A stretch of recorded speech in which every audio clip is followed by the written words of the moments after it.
What's up, y'all? Let some folks come in.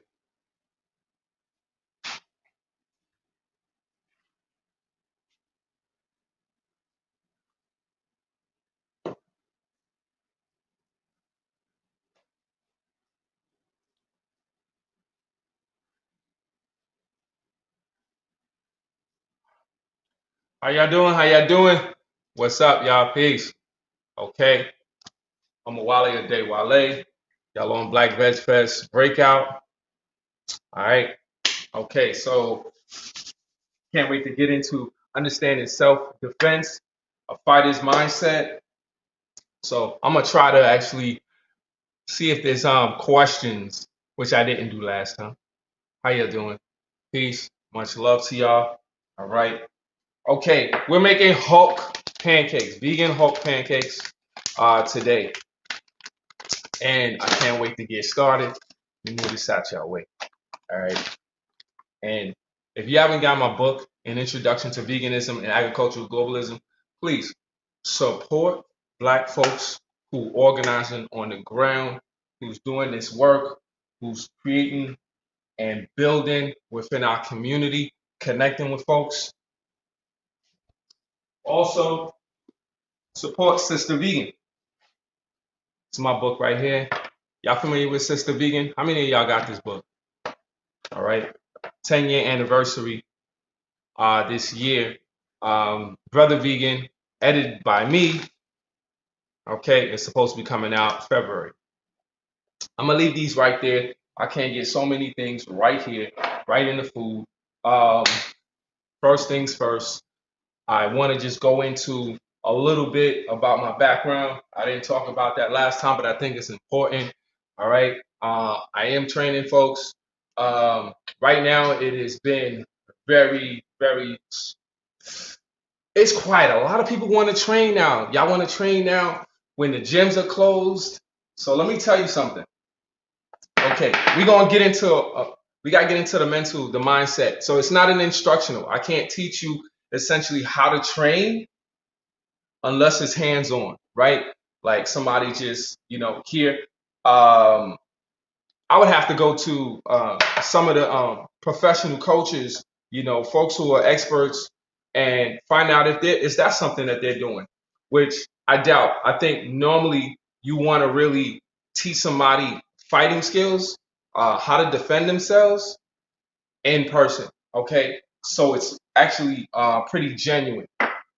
So first thing I'll do is we're gonna add this flour. All right. So these Hulk pancakes, they have moringa in them. It's moringa powder, and it's also wheatgrass. All right. So first, let's get our flour in it. All right. So it's 1 cup. 1 cup. All right. So I'm gonna add all of the solids first, and I'm gonna go ahead and I'm gonna put some of this. This is wheatgrass. Wheatgrass. Now, sometimes I also might put fresh greens in there as well. I'm not gonna do that today. It'll be too much, for y'all to really pay attention and follow along. All right, so much simpler for me. All right, so now I added 1/4 of wheatgrass. Make sure all that is in there. Okay, and I also put the moringa in here, and just a little bit of moringa. Moringa is very strong, so this is vibrant. So this is something that you want to basically preserve your body, right? You want to preserve your body? Please, moringa powder. People been beating me in the head with this, for years. I'm like, yeah, I know, I got it, I got it, I got it, I got it. Wheatgrass, clean your system out. Perfect, beautiful. It's going to get you all the micronutrients you need. All right, all the phytonutrients, right? So those are plant nutrients. All right, so those are the micronutrients that you're not really going to be able to find in the meat and in the solids. So you got to get your micronutrients. So you're talking about your iron, your magnesium. You are talking about your vitamin C, your vitamin A. Okay, so I have all my powder in there. What am I missing? Baking powder. Don't forget the baking powder. So I'm just going to use This is 1 tablespoon. So 1 tablespoon, okay? And I want to mix that up. And so every time I come here, because it's so hands-on and it's straight on, right to it, and it's unprepared, but rolling with it, you know how you just cooking sometimes? You ain't gonna have everything right at your fingertips. But look, good thing I had this right here. You normally want to get a fork.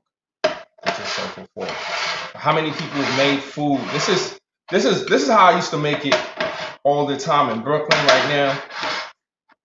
We got some space. We got a little bit of space. All right, so I'm gonna maximize this counter space right here and use it. All right, so I want to mix that in. When you do the flour, the first liquid you want to put in, applesauce. Okay, your applesauce.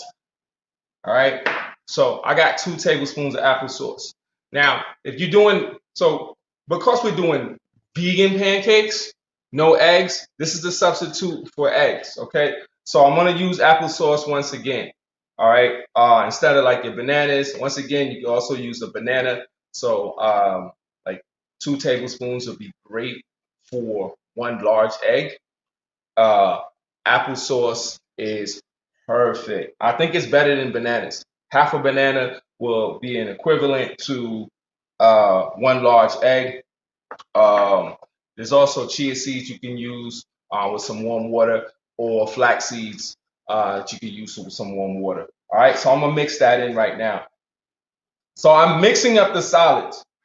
I'm mixing up the solids. All right, and then I'm gonna put the milk in last. The reason why I'm gonna put the milk in last, I don't always do put the milk in last.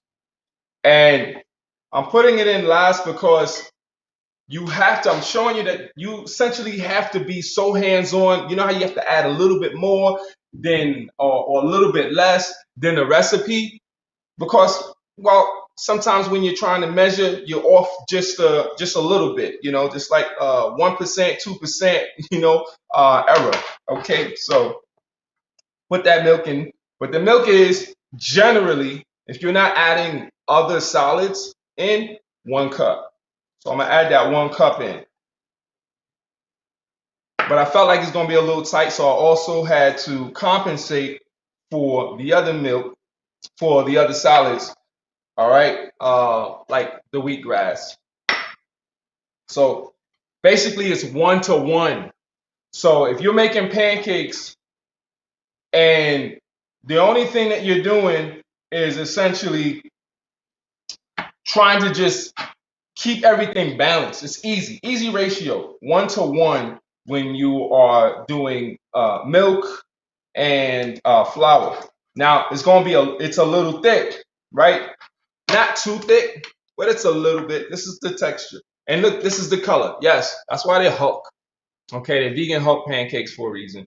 Because they're green. And also gonna make you strong. All right? So they are going to make you strong. So mix that up. So now my pan has been on. It's hot. It's getting warm. Now I need a tablespoon of butter. Tablespoon of butter. All right.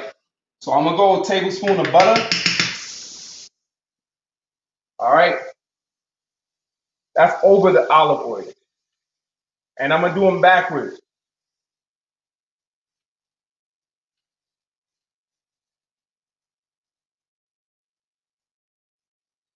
All right. So one of the tricks that I learned from my mom is that when you're making pancakes, you want to put some oil or some. So anyway, when we're talking about butter, so when we talk about plant butter versus oil, they're essentially the same. They both fats. All right, they're both fats. Especially when you make the butter, because normally, people getting butter from cows, but we don't want to make, we don't want to take from the cows, right? Because that's exploitation, right? And that's a lot of exploitation when you multiply that by millions, of people who are consuming dairy, right? So it's unnecessary. All right, and I'm gonna put the rest of that plant milk in here. I'm gonna give you that recipe in a little bit. Oh, these gonna look great. These are gonna be these are gonna be so good right now. Okay, so first things first. When we talk about, I done brought up so many first. When we talk about self-defense, first self-defense is your body taking care of yourself. All right, that's the first self-defense, taking care of yourself and your mindset and your mind. So you have to think about mindsets. All right. When we talking about self-defense, normally people are talking about like fighting, all the time, or protecting your physical body, and that's important. Of course, that's important, but also your mindset, your mindset, but also your peace as well. You want to protect your peace. So always think when you're even arguing with somebody, and you're going back and forth, think about it. Maybe this person is arguing with because I'm disturbing their peace. Think about that for a second. Try to decenter, yourselves. Don't always engage. You don't always have to engage as well. Okay. So mindset is totally important. Now I'm going to give you a scenario, right? And I think the best scenario that I'll give you is a recent scenario, because there's something that just happened. So give y'all a little information while I overmix this freaking batter back and forth. I'm glad that I got my spatula here, because last time I didn't have my spatula, I had to go look for it. But it's right here. Hey, I'm gonna put this in there as I tell you this particular story. So I believe it was yesterday, day before yesterday. All right. So day before yesterday, maybe Nadia, you can help me if it was yesterday or day before. It's like a blur. It's crazy. So we just moved here, right? So we're in Sullivan County, right? Moved here from New York City. We're in Sullivan County now. So I haven't owned anything, right? So we're here now. We got some acres. A lot of organizing is going to happen here. We're going to be trying to teach people not just how to be vegan, but that's one of the things. We're going to teach people how to defend themselves. So it's going to get pretty dope. In the space, teach people how to actually grow their food. I'm going to learn how to grow so many different things here. We're going to have so many dope experts, black and brown folks, a lot of indigenous folks, just folks who know how to utilize the land, how to cultivate the land, folks who know how to, bring us to another level, folks who can teach us the science, teach us how do we build ourselves, how do we get resources, because resources are really scarce in our community. Let's talk about that, right? So some of y'all like, hey, when you gonna put that batter in there and make these hot pancakes, right? So one of the things that I'm decent at is pretty good is defending myself, right? And defending other folks. So you don't always have to, excuse me as I slide off camera and come back. All right, so you don't always have to think about just, defending yourself. You're defending folks around you. And sometimes you're doing that at the same time. So now I'm going to talk to folks, right? And y'all know how I'm going to be up. I'm going to be so clear, so transparent with you. So I'm on this land, right? And it's a black space. Yeah, it was Sullivan County. Yeah.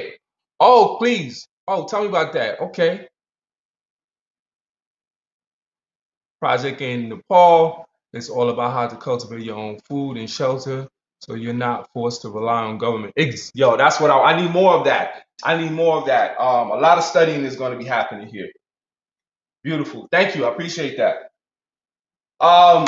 So I'm here on this particular land, and I really don't think white folks understand like Like Oprah Winfrey is not all black people, you know? Like Michael Jordan is not all, you know what I'm saying, black people, you know. Is that, you know, a lot of us are struggling. Even though some folks are, you know, passing out a lot of get rich schemes, you know, or maybe they actually do have, you know, I know the connotation of schemes is like it's fake. Sometimes they're real, you know, whatever the case may be, right? But you know, right now, if black folks are still like the poorest folks, you know, here, and that's relative to Native Americans, poverty level as well. We go back. I don't know if people know, but like 0.1% is usually um the difference between us, black people, and Native Americans in terms of like who's impoverished. And what does that mean? Those are two groups of people in the United States of America who's been treated like, you know, trash. Now, when we talk about this, when we discuss this, you know, we have to understand this in the concept of vegan intersectionality. So it's great that somebody who's vegan, who is especially vegan for the animals, like myself, explain this, right? And do have a background in organizing and understanding, you know, how systems, you know, work and how to organize within those systems. So now to get this full concept, now sometimes the white community really, you know, wants us to kind of just look at the animals. We're already doing that. So there's folks who are already focusing on the animals. Now, so there's a lot of new concepts that tend to happen. I'm gonna flip this right here. Always looking nice and fluffy, nice and fluffy. Okay. So to understand this concept, what happened to us? Like white dudes came on the property, you know, and they just rolled through the property. Now, black people. Now this is a private property, right? Every single person out here has seen news where black folks have been accosted, you know, in public space, and been asked like, "Where are you going?" By a lot of the white community. It seems as soon as I start talking about this, our numbers are going down. That happens like a lot. So they rolling on snowmobiles. So I'm from Brooklyn. You know what I mean? You know what I'm saying? I ain't never seen anybody in Brooklyn or New York City on a snowmobile, whether that shit happened or not. So they were rolling on a snowmobile and it's coming through. So I'm like yelling at them like, yo, blah, blah, blah, blah. Yeah, I just can't roll through, you know. So I catch them on the third one because they couldn't hear me. But when I got out there and I was shoveling the snow, you know, I was able to get them and get in front, or get close to the front, and then, you know, so they could see me. And I asked them if they not pass, you know, pass through. So they complied. They, you know, at least they verbally, you know, comply. And the reason is not because, you know, we being stingy, but you can kind of do whatever the hell you want to with your own private space, correct? You know, but the thing is like we could be doing so many different things here, you know, like our kids could be out, you know, so we don't want to have a dangerous situation. And because like I felt uncomfortable, you know, I didn't say anything to him, which is to me, that's a sucker move. You know what I'm saying? And when you're a fighter, I'm gonna be honest with you, you really can't do that. So that's a labor. That is a labor that like people who defend. Look, you know, I'll be playing around, you know. Got up there. So you see how it's greenish? Can y'all see that? Can y'all see? Listen, I'm not playing. I'm not playing here. I'm gonna put it right here. It's crazy. I'm gonna put it right on the counter. You know, this is the cutting board counter.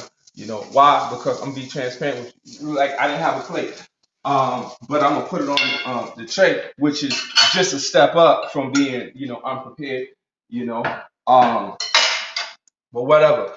I'm still rolling with it. So what I am gonna do, because one of the things that you'll notice is that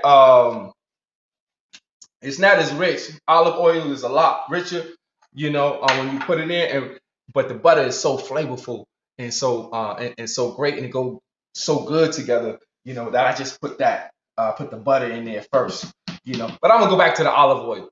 I feel like it's not as flavorful, but it's definitely going to help with sticking to the pan a lot better adding this. Even though it didn't stick, I felt like if I'd have left it on there for maybe just a little bit, it would have been. So I'm gonna let that heat up. I'm gonna let the oil heat up, and I'm gonna show you what I'm gonna do. So this is the technique that my mom has shown me, many years ago when I was a little tight. So anyway, back. So I have to explain, situation is that you really have to protect your space, you know. But check it. Oh, thank you so much. Right? Thank you. Listen, hey, well, I was trying to do these before, and this was just cut off. So often we didn't have no Wi-Fi. Like all of 2020, we almost got evicted. 2020, we almost didn't even get this space. I had to contact the New York State Attorney General, DHCR. I had to contact the Better Business Bureau. Like I'm not gonna get in too much into that.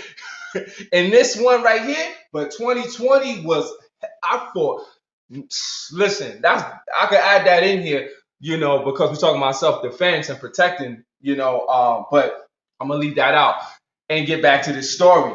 So the two dudes, they came and they said they wouldn't, come through and just roll through in the backyard or something like that, right? Because we all have children. Like I have 3 children. Nadia has 3 children. And we want them to be able to, come into space and kind of just go as they want to. We don't want them coming in and strangers coming by. Like, that's crazy, and between both of us, we have 3, young women, and a girl. So that's not going to happen. You know what I mean? I'm a chop heads. So we can't allow people to just come through and do that. So I speak to people with respect. Until they tell me otherwise, and try to act up. That's how Libras are. That's how we balance things. We be real cool until you want to act up. You decide how we gonna act with you. But a guy came in on his bike. Now I'm gonna tell you this situation. Now this situation a little different. So he came on his bike. Now this is just yesterday or the day before. It was yesterday. I think it had to be yesterday. Yeah. It was yesterday. Okay, so guy came in riding the bike, and Nadia was like, look, because where we are, I was in the, office/library, chilling, doing work.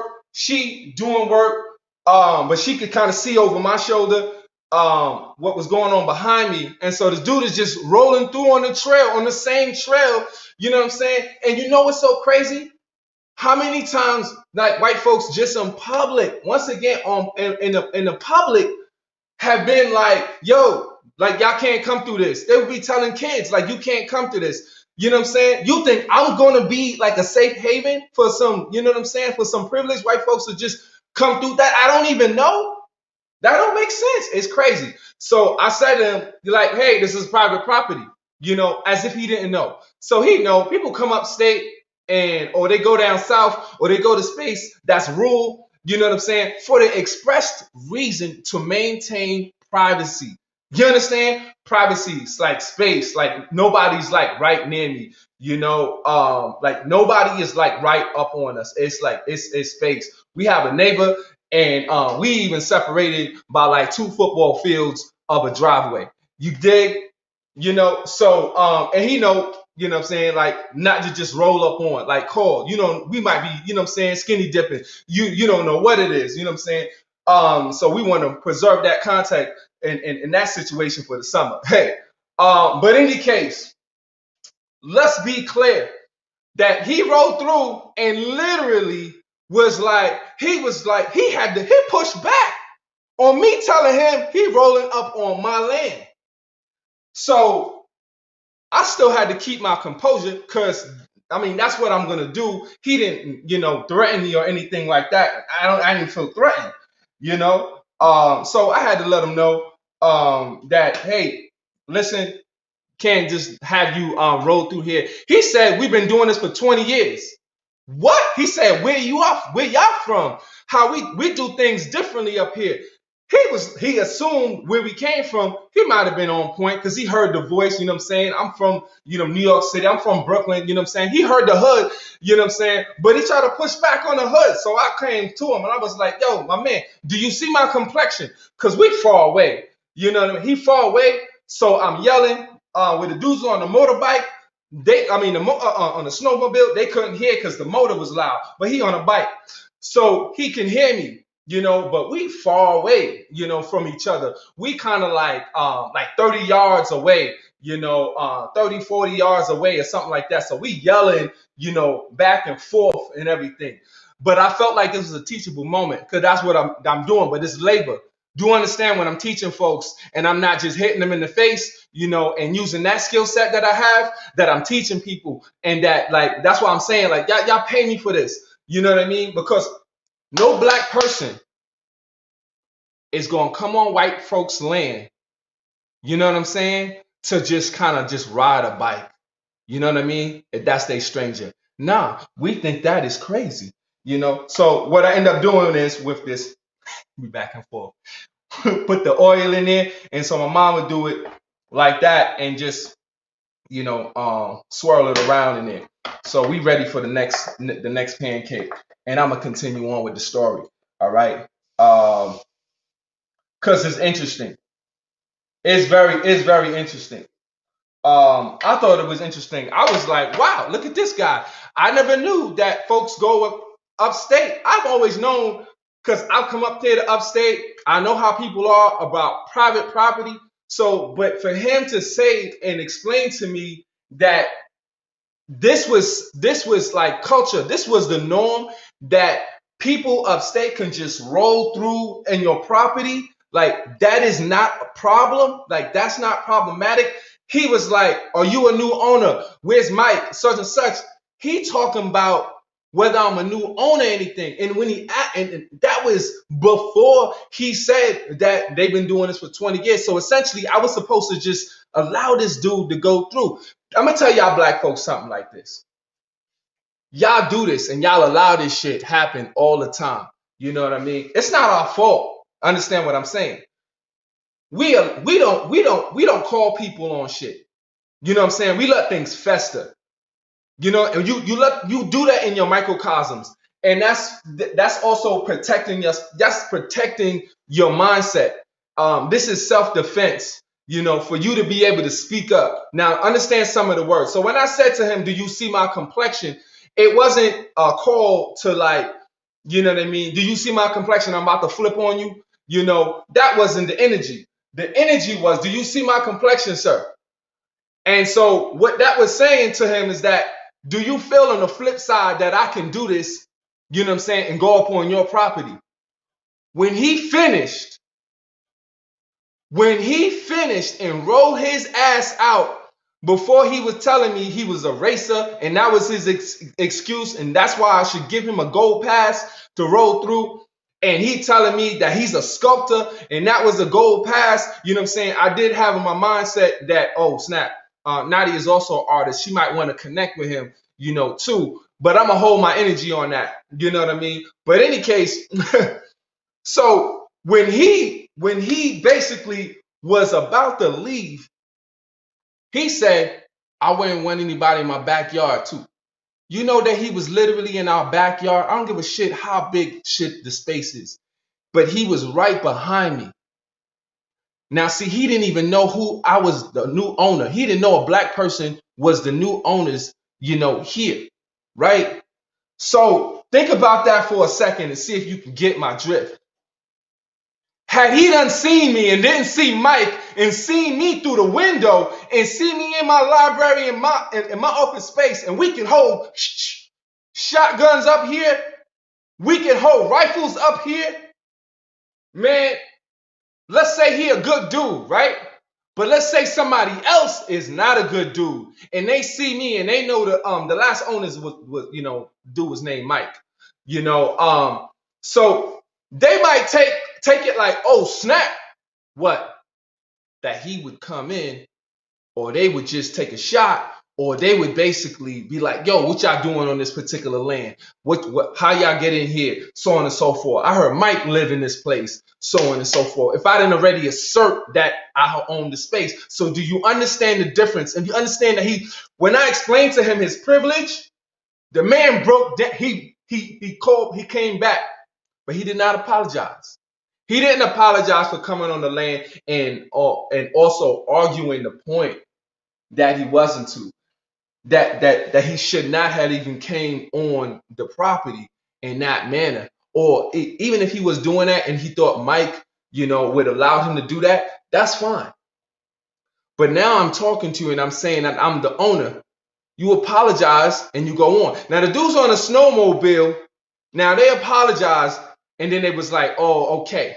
That's how you do things. You be there and you be present for a teachable moment. You do not push back because the person is black. And then you try to school them and talk about history of rolling through some trail, that's in somebody else's land. Because Nadia has a son that's about my height. Do you understand? What can happen to a black boy just walking through? Well, you damn sure know what happened in Cincinnati, Ohio, okay, with Tamir Rice, shot holding a BB gun. You understand? In an open carry state. So we don't always want to come to you with this particular politics. You make this shit political. You politicize it. I'm just telling you, hey, yo, you on our land. Now you want to push back like I'm supposed to be like, oh, okay, you couldn't go. You make it a situation all the time. I'm talking about white folks. When I say you, y'all know that, right? Okay, so y'all make it a situation. Well, even black folks who feel offended that why we got to make shit political or so on and so forth. That's fucking wild. Because folks will just come on your land in a place where they hold rifles upstate here in Sullivan County. It's not the same thing in Kings County, Brooklyn. Okay? You cannot have weapons there. That's different. You got to stomach that. If I got to take time to teach you, you better stomach that because it will escalate to another situation. And so now, let me tell you something. You got to call people out on things before it escalates and it gets to a particular situation. Now, they don't have to get aggressive, but however, I articulate things a little differently. What happens when somebody can't articulate that? What happens when somebody is mute? Hello? What happens when somebody is deaf? What happens in our community when we can't articulate that? We're so emotionally disturbed and upset that somebody came into our space and invaded it, and then all of a sudden starts to give you pushback and why they're able to go into the private space and private land. He understood. He said at the end, I wouldn't want anybody coming in my backyard. But yet he was directly in the backyard. Do you understand this? I don't think folks do. Y'all gonna have to share this after I share it to y'all. Y'all gonna have to share that and understand that how you need to learn and how you teach these things. But one of the things is I want to cut black folks off from saying you ain't gonna teach. You're not gonna teach white folks. I understand that you don't want to teach white folks. Hey, and you have that right. However, I'm not just doling out books. I don't know what book they're going to get. Because if they don't get the Omowale book, then I don't know. Because I'm unapologetically black. I'm a type of person that's going to speak directly to you. I don't care what size you are. I don't care how deep your voice is. I don't care how high your voice is. I don't care whatever the case may be, I'm going to let you know in the very most respectable manner. And then we're going to see from there based on how you take it. If you take it as me just being soft or whatever the case may be, well, then that's your downfall. You understand? So, but we all can't articulate the politics of these situations. Somebody say, what am I cooking? I'm cooking pancakes. Yo, and you helped me to not burn them. Thank you for helping me flip them over there. You see that right there? I'm Hulk pancakes with moringa and wheatgrass.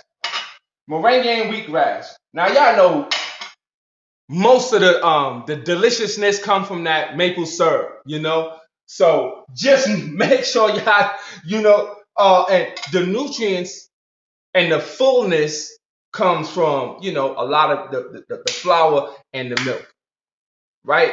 Let's be honest. When we talk about pancakes, flapjacks, you gotta put some good, maple syrup on it. That's the deliciousness. Thank you so much. So keep that. So that's mental, right? So that's the mental. You have to protect your space. You have to get people. You have to be connected to other folks to be able to have this information in this dialogue so that y'all protected the safe. And the reason why I say connected with other people, sometimes you might not feel strong enough. Hello? Sometimes you're just not feeling like up to it, right? So I'm glad my queen came out, but she didn't say anything. Hello, you know what I'm saying? That I'm gonna get this. That this is my. I do this. I'm already doing that. It's one person, and I wouldn't need another person to do it. And also, it might be too much communicate. I hate when it's too much information. I don't want another person speaking at the same time. You know what I mean? And listen, and people not get clear exactly. How this can actually go out, because I'm not going to allow you to just go on the land and just roll through. Okay, so I put the butter in. What I tend to do is I'll go ahead and I'll put like a tablespoon, butter on that pancake, and then I'll just flow it through, and I'm gonna let it get a little hotter. Good thing I had turned it down because I knew I was chatting. I know I was just going in on it. Self-defense has to be mental. You do have to calm down, though. You have to take your time. A lot of times, if you can tell, I get anxious. You know what I mean? I definitely get anxious. But the fight game has taught me so well that it is in my best interest to get less anxious. Now you're probably saying, "Well, I'm anxious. I don't know how to, to get through that." Listen, there's lessons. I've had some lessons that I've worked with that I've only gotten better over years, and I'm still not there, but I've seen the progress. You know from yourself how many different things. If you don't have things in your life that you haven't struggled for years and seen it get better, in terms of what you're struggling with, what's different. And I mean in terms of your mind, your emotions, how you move, how you react to certain things. You got to probably change your surroundings or what you're reading, what you're digesting, what you're consuming. You start off with these pancakes, wheatgrass, some moringa. Get moringa powder. You can eat the moringa seeds. I'm here using moringa powder, but there's also the moringa seeds by themselves, and you can chew them. And I'm gonna tell you right now, no, they do not taste good. The moringa seeds do not taste good. But if you eat everything that you eat is based on how it tastes, well, then I don't know. you ain't gonna be that healthy. You know what I'm saying? Because when you start out as a child, imagine if you ain't never eaten no vegetables. Can you imagine? Because this vegetable, I never tasted that before. I'm not gonna eat that. I never tasted that before. Hey, you better expand your palate. You know what I'm saying? Or just stomach that. So that's the second pancake right there. Oh, look at that. Oh my God, y'all gotta see this right here. Look at, and I have to. Yeah, I'm not playing. I'm telling you, when I say I'm expert pancakes, listen, making plant-based pancakes, listen, is so easy. So easy. Yes, definitely moringa tea. I don't think I ever had moringa tea. I'm gonna try it out. Thank you. Adriana, thank you. All right, I appreciate that. So that was a situation. When the gentleman left, he ended up, inviting us to, check his, stuff out. But I'm pretty sure he's gonna tell the whole town because he said he was gonna tell folks not to just roll through on the trail, anymore. So so the whole town, it's a small town, it's a local town. So we gonna go there, and I'm gonna just let people know, hey, we kind of took over, what I'm saying, the home on the hill up there, Hessinger live, yeah, well, I got some more. I'm seeing more black folks out here. So we used to come around this area, or maybe 30 minutes or 20 minutes from here for the last 3 years. And, we love it up here. And for the space, we normally come up when it's warm, but if you check even in my social media, you can see, our children playing in the snow. Some pictures and some video. We love coming up here because there's a kind of space, and it's the quietness is as well, and just being able to move around. And I think everybody should have that. So we developed this space to help folks, to get to a particular space. Like, I can't tell you anything about like finance. One of the things I only teach is what I do. I don't teach anything unless I do it, because I don't have hands-on knowledge, of it, and I have to have been doing it for a while. But you'll find that some of my stuff are very wide. I have some strange bedfellows. I'm like a nerd when it comes to politics, but I'm a hood dude and down to earth when it comes to some just regular just chilling, or sports or whatever the case may be, or just cooking and eating, because I love pancakes. I'm gonna make some more right now. Let me put this next one in here, then I'm gonna read what y'all saying. Let me know if y'all have any pancakes. I mean, y'all should be making pancakes with me at the same time. Y'all have any questions? So this is the last one right here. Ooh, we not playing. I'm not playing here. Birmingham, Alabama. How you doing? And your name is Mrs. Maria Rosado Cortez. How you doing? Oh, this is New York. I'm in New York. I am in Sullivan County, New York. The city is Jeffersonville, New York. Right? And I think that one of the things is, and I don't think that the black community is any different than other communities, particularly BIPOC communities. And BIPOC, by BIPOC, Black, Indigenous, People of Color, is that you feel like there's such a small slice that you get from, that you really try to expand that slice to other folks, in your community. You understand? And so that's what we try to come up here and do that. We want to give people that kind of peace and do these and create these retreats.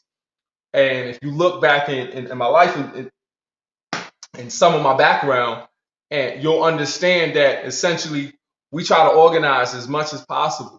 We really try to organize and connect with our community and bring folks up. I've been doing retreats with young people, and I only did it 2 years. And it's tough when you don't have the funding to do that. But now I feel I can do that more often and regularly. Of course, we always need support and help. Do not see this beautiful, incredible kitchen and think I have money. No, I do not. Oh. Oh, you like New York? Oh, awesome. Thank you. New York is not what it is cracked up to be. It is but upstate, I think people New York is kind of like New York City is overrated. And I was saying that because I still go to New York City. We still in New York City, at least once a week, but it was always so underrated. It was so overrated because it's crowded. It was literally crowded. We've been trying to come up here before COVID. We were trying to get up here before COVID. Bet that. For real. I also want to get into the defense of protecting other beings, because animals can use our protection, and the simplest thing is to not harm animals. And I think folks can do that. And so that's why I'm showing pancakes without eggs, and without dairy. You know, I think some of us know how dairy is made, right, and how we is produced in the world. And everywhere we go, it's a practice of an exploitation. I don't think the cows say, "Hey, I want to be milked." Why would they? The milk is not even for the humans. You know what I'm saying? Like, people, yo, they crack me up. Like, just say, like, I'm gonna do what I want to do because I want to do it and it tastes good. Man, don't be trying to get technical. How that it's supposed to be, like, how it's like the cow want to have you feeling on their tits. Like, that's crazy, man. You sound nuts. So, but it's a process. So after they finish milking that cow, right? Which first has to be impregnated, artificially, either artificially or it has to be it's either raped artificially or I can't say natural, or they have a bull, go ahead and they force the bull to rape the cow, and so that's how the cow begins to lactate, right? So that's the cow lactating and is lactating for the calf. But then they take the calf, so they take the calf away. So when they milking the cow, notice that the calf is nowhere around. So, but it's still lactating, you know. Um, they either done killed that calf already, they preparing to kill that calf, and that's where you get your veal, right? They chop that little baby up because it's nice and soft, and it's all geared towards for humans, right? So, or the calf might starve. But the entire time that they have that calf, if it's a male, that's a horrible existence. I wouldn't be able to consume any kind of dairy. That's a horrible existence. So once you out there, you supposed to be frail. So what happens if you're supposed to be frail? Well, you're on chopping block. And you there, you're not being fed. You're not being fed. So what happens when a baby, like the first thing a baby has to have is like liquids, right? And so easy liquids is going to be from its mom, right? So not having that, there's not a substitute for that. They're not gonna say, "Well, spend some money on substitute." No, they try and make money. This is capitalism. Understand it. It's getting bigger. You see the concept, right? That has to happen. Oh, looking nice, but I'm gonna let it rock a little bit. Boom. I'm gonna turn it up just a little bit and really keep my eye on it. You know. Thank you for that person again. Who reminded me. I totally forgot your name. You know. Right. They definitely lose a lot of nutrients. I think you're talking about the calves, right? So, I forget. Can't forget where I was. But so they have this calf that's near death, and they like, "Yep, perfect for a good, delicious meal," and they will chop that up. I don't understand that because I'm black and I've gone through oppression. So y'all can stop putting that out there, about that. Because when white folks say that, it's like, what you went through to actually understand that? That's just racist. That's racist talk. You know what I mean? Like, you might not even, see yourself as racist. You know what I mean? Just stop using that. You can articulate that in terms of people seeing the misery. Now, people have seen misery, right? So you don't have to, don't try to conjure up somebody's trauma. You understand? Like, that's crazy. You're trying to conjure up my trauma when you talk to black folks and you say, like, you should be vegan because of your people are doing this, so on and so forth. That's like talking to a woman who was raped and be like, and start going into her history. You are crazy. You know what I mean? You're gonna get the same goddamn energy, you know what I mean, that you expect, that you at least you should expect. That's just horrible organizing. Don't do that. And Peter does that because Peter is stupid. You know what I'm saying? I don't give a goddamn Peter is on here, or if anybody who's on here who like Peter. You know what I mean? They say some stupid, racist shit. You know what I mean? They really say some ignorant shit. And you can call them on it and then they get mad. Why you get mad for when you get educated? So then, I mean, so when you educate people on animals and the misery of animals, well, then I guess because they love the delicious food for decades, they've been eating it. Well, then they should just get angry at you because you're giving them information. Hello, I mean, like, I need to teach your board something. I need to teach your entire organization because you didn't even get that. Like, that's simple. And I feel like people been saying that for like years. And I'm not the first person to put it there. It's just like Peter is just like, it's just what racists do. Like what the dude was doing when I told him don't come on the land, which he understood, like he wouldn't have people come on the land, but you feel like, well, I'm gonna do this anyway because you got the money and you got the privilege. Hello, I see. Anytime I talk about this, the numbers will go down. I'm telling you. Listen, I'm telling you, people will run from the information. You know what I mean? That's why I want to hold people. You know what I mean? The information. That's why I don't try to yell it. I don't try to. I don't want to hear. It can't be a loud noise. It can't be a cacophony of, you know what I'm saying, a lot of people talking. And nah, you need to hear the facts, the information, because I'm gonna make it mellow for you, and I'm gonna give it to you. So, okay, now I'm gonna add the butter in here, and then I'm gonna get back to all the other goddamn problems of dairy, that entire process.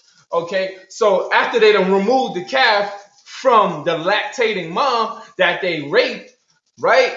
So they'll continue doing that till there's no more there's no more dairy. They have no more use for it.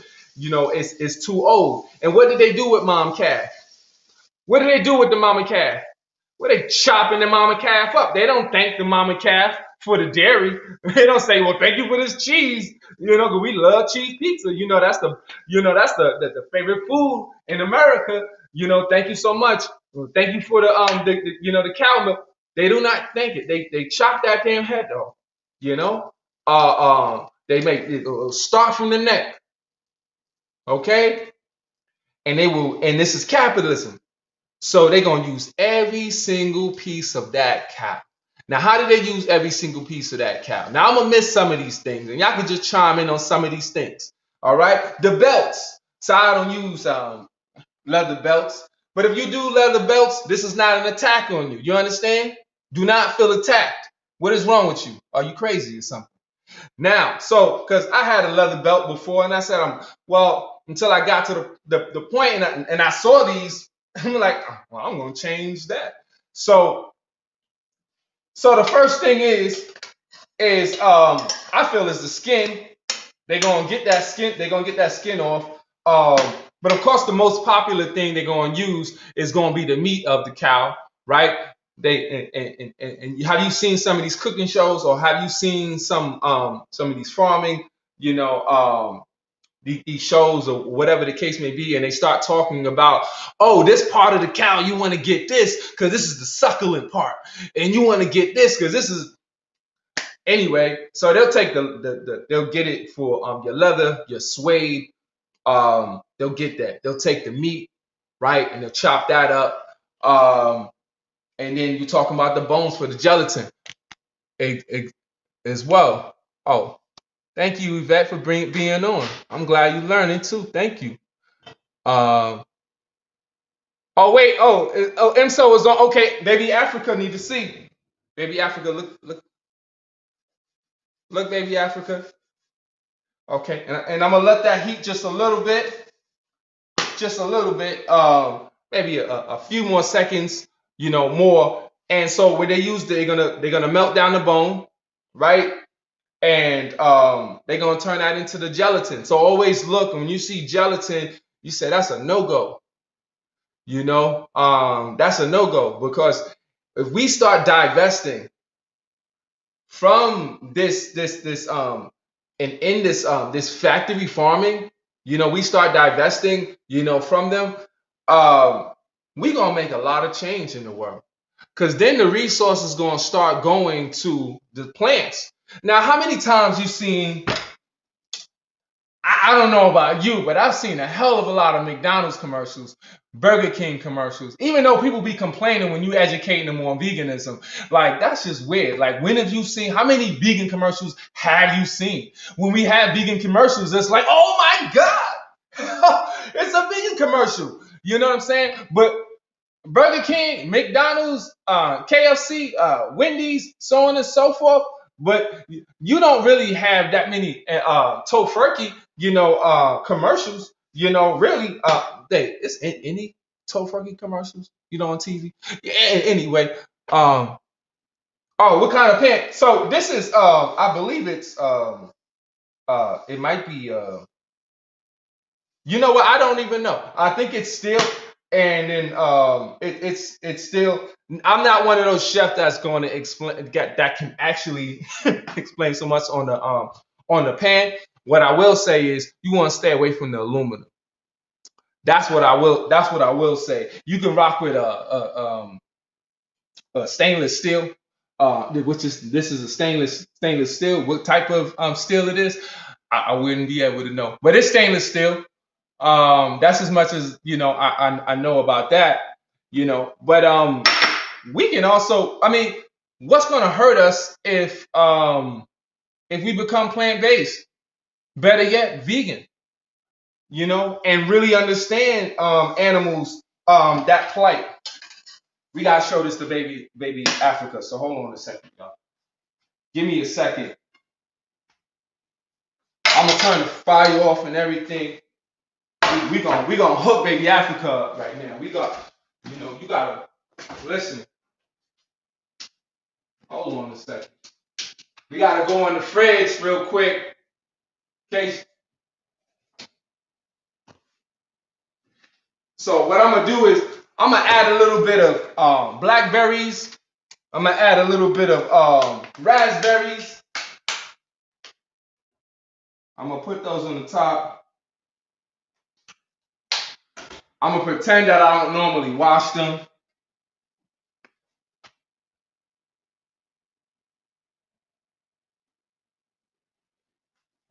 She gonna be like, Tio Omowale, that looks delicious.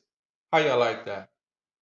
And so, does that work? All right. So these are my vegan Hulk pancakes.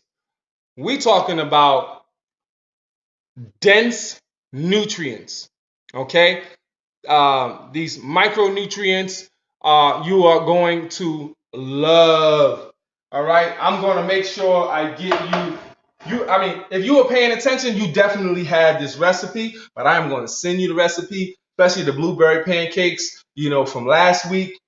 And I'm going to give you the vegan Hulk pancakes. So I think that, and that's just dairy. So when we making pancakes, man, we contributing, to so much. And I want to be, and I don't want you to feel bad. I want you to feel like, hey, I got this information.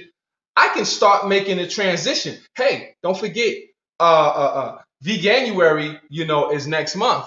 So you can start your vegan journey, in January, or you can start it right now with these vegan pancakes. You hear, Yvette? Okay, I'm glad you like them. I'm glad you like them. So we can start that, immediately.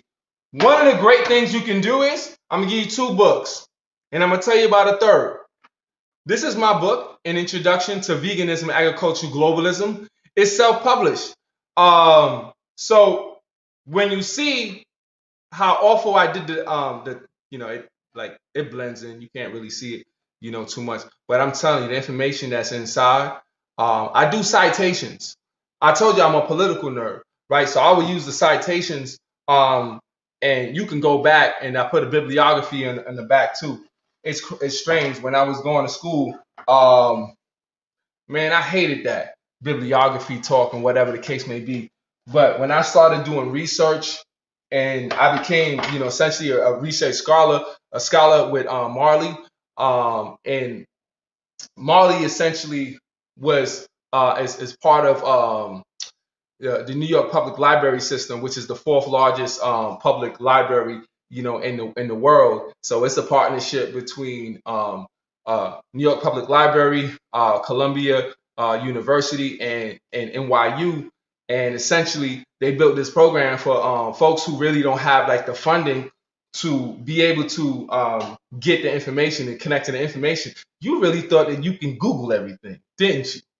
You think that you can Google everything. Let me tell you how Google works, which you probably know. The most recent stuff is going to be the stuff at the top. Even if you went down the bottom, are you seeing dissertation papers? You can't find those. Are you seeing certain research papers? You can't find those. So I needed to see that kind of information. I needed to really get people the idea and understanding of GMOs. I'm talking about this book and going to GMOs. I talk about in Brazil how women farmers took over a lab that wanted to normalize eucalyptus, GMO eucalyptus. So y'all probably don't know that eucalyptus plants, in large part, it's mostly found and mined and planted and harvested, and distributed from Brazil, right? And so the way GMOs work, with GMOs are genetically modified organisms, right? And so you're talking about two DNAs, essentially coming together. And you don't want that, because we didn't do enough research, on that when we started with tomatoes. And so one of the things that the GMOs or these biotech firms do, or big agriculture, what they would do with GMOs is that they will find what's the common crop of of any particular country. And so when it comes to Brazil, it's eucalyptus. When it comes to India, it's neem. When it comes to China, it's soy. However, because they're not part of like the Western, y'all really don't understand these international politics. And oh my goodness, if you get into international politics, that's what I love. But define the common food. Like when you take Mexico, what's the common food of Mexico? Go back 7 millennia. What did they discover? Corn, maize. So that's what they want to essentially, have, and they pay big dollars. They pay big dollars. So I go into it in depth. One of the things is you can't really run from GMOs. Now you probably out there thinking that you gonna move away from GMOs unless you're living off your land. Unless all your food comes from your land, you not messing with any GMOs. Now you probably thinking that you like this healthy person and you ain't do this and you Dr. Sebi and you ain't never touched GMOs. Listen, about 25 years ago,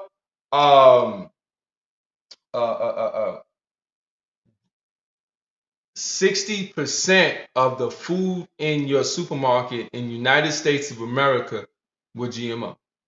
You didn't even know that. You found out GMO somewhere within those 20 plus years, right?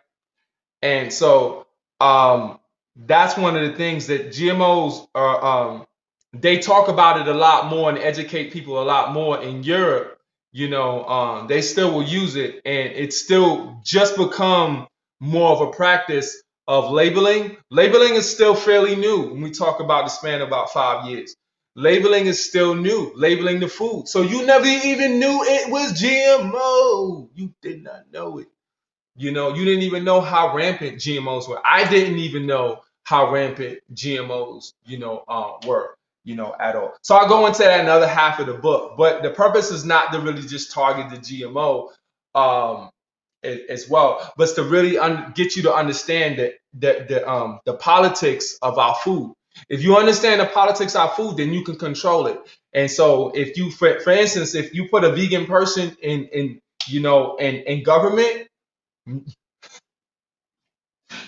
if you put a vegan person in government, the irony, you think that this person is a jerk, like this person is vegan. But if you were to put a vegan person in government, that's the best freaking defense you have for your food system.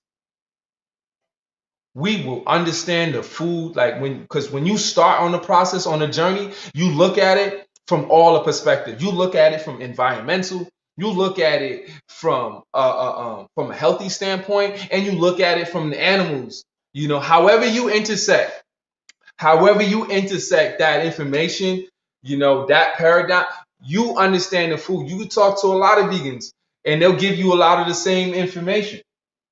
They might not give you the exact same information, you know what I'm saying? But a lot of them are very knowledgeable, you know. So you really have to think about that. So when I say that, I'm thinking of Jabari Brisport, you know, who's vegan, my homie, my brother in who Bed-Stuy, who just became a state senator. You know, that's amazing. You know, he's vegan. Like every single thing is pretty much, you know, like he wants to overturn that system. You understand? Yes, an introduction to veganism and agricultural globalism. Thank you. Right. So if you Google my name, so I want to give another book though, because y'all almost had me going in depth on it. Talking GMOs and oh, anyway, Sister Vegan came out 10 years ago. So my book came out in 2005, right? 5 years ago. So this book came out 10 years ago. Sister Vegan, by Amy Breeze Harper, right? And Dr. Harper, you know, put this together. Now, this is some folks, you know, first vegan book. A lot of folks in our community. So it's a compilation of incredible essays. Do read it. You know, makes so much sense. It goes into a lot of isms, and you need it. You know, I don't want to hear no guys talking about, well, that's for sisters and sister vegan. What? Crazy. This information here, when I read it, you know, I got so much great info and understood where she was coming from, and it was beautiful. So therefore, and it's on Lantern Publishing and Media, and my book is also coming on Lantern Publishing and Media, and it's Brother Vegan. You know, so after 10 years they had to do Brother Vegan, and so they had to get on Omowale, to do it, and I'm very excited. That's coming out next year, and I got some dope people on there. I got some dope people on there. You know, I got Dr. Etef, DJ Kevin. He's going to be he's in the book. You know, he did an excellent interview with Breeze, and so I was just so definitely happy to that they selected me to edit the book. You could actually pre-order those copies right now everywhere. You know, so it's great to be self-publishing your own book and then go to and to a process where like you ain't got to do that whole labor anymore. Um, and and and you can make that happen. So Eric Adams, who's running for mayor, who's our Brooklyn Borough president, right? You know what I mean? And he's running for mayor next year. So listen, hey, we about to have a mayor in New York City. You know, my book. Listen, it's gonna be crazy. It's gonna be sick. So you got black men, basically who are all vegan going into it. A lot of these brothers have been vegan before me.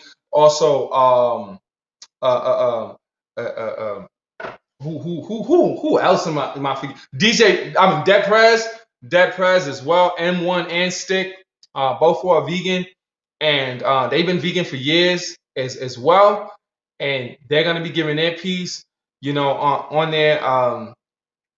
It's a beautiful compilation, and I'm super excited, and I think I'm definitely the man for the job, on this. How to go organic when you're saturated by GMOs, including at the farmers market? Good question. Good question. So here's the thing. So now, the USDA, I believe they made a huge change, because when on my research 5 years ago, 6 years ago, before the book, They really looked at so organic was specifically focused on the soil, how natural the soil was, devoid of contaminants and chemicals within the soil. So when they talking about organic, food, and then I believe now it's just like now they had to make sure that GMOs is also, it had to be what devoid from GMOs. So we talking about food could be certified, seeds can be certified as organic farms, so on and so forth. But let me tell you, it's human error, and the USDA also does GMOs. Hello, the USDA also creates GMO food, because when you look at it, and you really have to understand it from a real objective standpoint, is that um, genetically modified organisms is is a scientific, it's a human scientific feat. That's huge. That's major. That could be helpful somewhere else. Not consuming that food, not consuming it. Uh, it's not. It's but you still try to make this process, and you start. Don't try to all of a sudden go from 0 to 100 on anything, because you end up seeing that, hey, I'm gonna go vegan, I'm organic, yada yada, none of this, I'm straight doing Dr. Sebi and yada yada. So listen, I'm not gonna say anything bad about Dr. Sebi, but he wasn't a doctor. You know what I mean? I think he was incredible at getting people onto a healthier lifestyle. That's what I'll say. I think he was incredible at getting people to start and initiate their steps on a healthy lifestyle. Some of the stuff that he has, it's not only unproven, it's just it's not true, it's not factual, and it's easily searchable if you look in the right place. But when I see people, bring up Dr. Sebi, I'm saying, well, at least they on a process, they on a step. But sometimes people could be on a step, and if they get the wrong guidance, you know, I mean, first off, I also talk about hybrids in my book. I talk about hybrids in my book. They might shut me off soon. But I talk about hybrids in my book, because you got to understand that a lot of hybrids are naturally occurring. Like before humans got here, before we came on here, plants already been going through a process. And when people be talking about food, they forget that shit all the time. And I'm like, you telling me too much about how much you don't research and know your information. And I'm not talking about research. I mean, like, you can't just research on Google. You can't just search online in Google. You know what I'm saying? It's the reason why there's databases, research databases that charge money monthly. They're not charging money, monthly for no reason, because this is information that it can't get. When I was doing research in New York Public Library, and that's why one of the librarians, helped me get into the program, because they only had so much information. I had to be connected to, I had to go to NYU. Sometimes NYU had stuff that Columbia didn't have, and vice versa. You know what I mean? It was easier always to go to New York Public Library and get that access because there's more of them around, and I'm in Brooklyn, but I had to really go through this process. So I just want to let you know, like, it's not as simple as, just getting the information and just going off of that topic. But let me read what you're saying. Organic is just the process of growing without pesticides. Uh, yeah, you growing without. It's not just growing without pesticides. It's not just growing without pesticides. It's growing without pesticides, but it also includes GMOs now. You gotta look that up. Y'all gotta go to the USDA website. That's what I was saying, because that's what I used to teach people all the time, is that it's the pesticide. They're just concerned with the soil. But listen, it won't be organic if it's too much metals. But guess what? In your soil, you know what I mean? So it's not just pesticides. Because if so in New York City, like, you can't really grow food on just any soil there. because it's a high concentration of metals, right? It's a high concentration of metals, and so it can't be. They won't make it organic. They won't say that it's actually something that you can consume. You won't be able to consume that food. So that's not true. I'm gonna say it's false because it actually leaves out the information. But that's what most people would said back in the days. But the USDA it should be and is evolving because more people are looking at ways to get more clarity when it comes to organic food. So just but also look that up. Now that's something you can Google now, and you don't have to Google. Go to the USDA. You know, go to the Department of Agriculture. And so our group is trying to work more. I want to work more with the USDA, and getting information like in their New York office. And because we sleep on them, they still have resources, right? They have, there's a lot of contradictions that they have there, but they still have a lot of resources, just like information you need. You need to know like what particular food, like a lot of the stuff like I don't forgot. A lot of the stuff that I don't even like know would have to go to the USDA website. GMO can be grown without pesticide that doesn't make them organic. Right, exactly. That's and people and it's different types of GMOs, like how GMOs, are like. So it's like and GMO biotech firms have gotten smarter.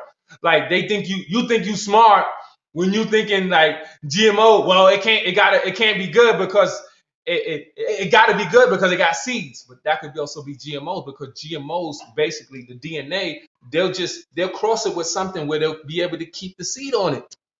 You don't even know.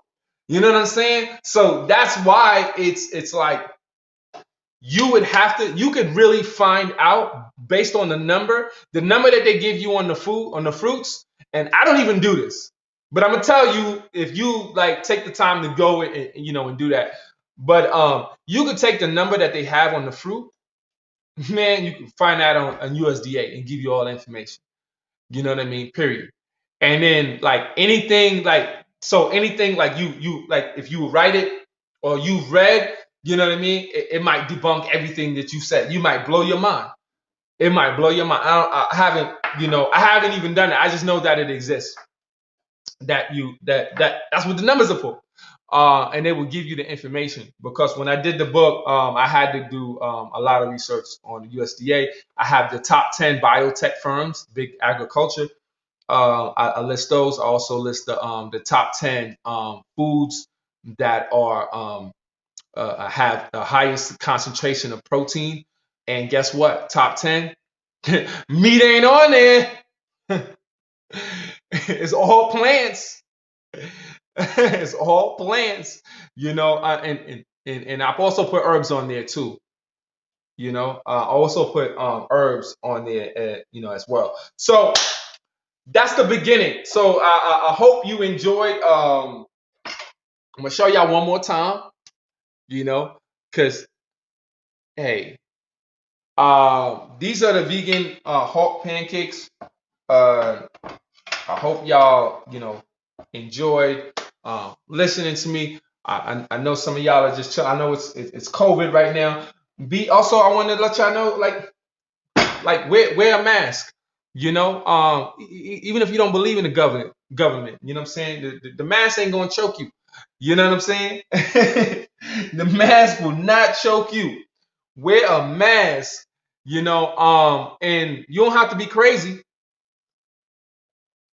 but precaution, and I really didn't go into like my fighting history to be like, precaution is always the smart thing. You want to, precaution. That's what we be doing in the fight game. So take that everywhere you go, mentally, physically. Know your surroundings. Know the folks that's saying around you. I wish y'all well. Be safe out here. 2020, 2021. Black VegFest has so much coming. You know, it's going to be incredible. We have our own retreat that's happening in January, and I can't wait for that. It's going to be pretty amazing. You know, so we're working on that right now. All right, much love to y'all.